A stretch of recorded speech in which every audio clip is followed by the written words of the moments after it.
think that we're very fortunate. We're sort of been moving in this direction for a couple of years, and the biggest constraint, because Ms. Townley has provided me with regular wish lists of wants and needs for the space, it's always been a money issue. So this grant would really allow us to meet our vision, which we've had for a few years here.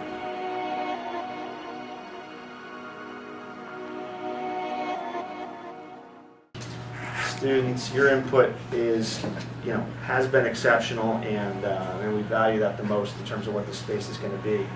I sat down with Mr. Statmiller this week based on the things that we brainstormed last week and the work and research that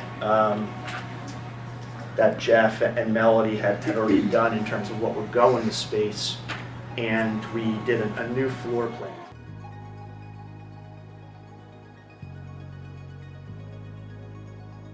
Starting at the top, we have that long wall underneath the windows over there, okay, and that's a 24-foot long. What we had originally discussed was bar height table, okay, that runs between the heating units. Mounted on the wall above between the windows, you'll see there's sort of pillars, support pillars. The flat screens will be mounted on those pillars. With Apple TVs like we discussed, and then you see there's 12 iMacs on that long table.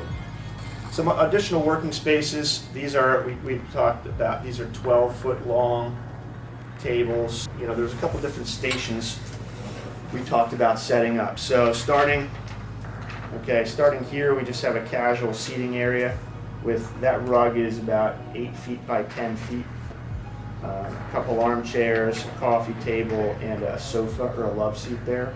Over here, you can see where I'm pointing down here. These tables are 3 feet by 3 feet, and these right next to them, what Mr. Statmiller has labeled STEM maker stations, would be little rolling carts that have little bits in them: Makey, Raspberry Pi, Snap Circuits, Lego, Mindstorms robotics kits, a bunch of those little manipulative makerspace type of tools in there. If you don't know what any of those things I just described are, except for Lego, I'll look at Mr. Allen's Lego there.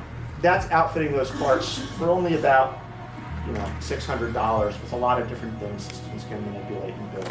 Okay. This station over here, now we have another 2 3x3 tables, another 8 seats, again right in front of the book stacks here, and that's where we would put this television. So we'd wheel that out to that space, okay? Ms. Townley had recommended something called an Ouya console, which is sort of a coding. I mean, there's different types of coding consoles, but it's a coding program. So students could do coding on this TV from that space. The big sort of expensive or larger scale, I should say, tools, we really have isolated them to this back room. So if you look at this back room that has a locked door on it, there's another 6-foot square table, and Mr. Statmiller's labeled like some of the tools that we've had in there. General STEM materials, 3D printer, sewing machine, Silhouette Cameo, laser cutter, which I think we're going to have to fix from our plans because of cost, but that's like a final workspace back there. So you're looking at 1, 2, 3, 4, 5, plus then the classroom instructional spaces, the flat screens that support them. I like that. I like the impressive idea of having 6, 7 different places like we talked about as a group.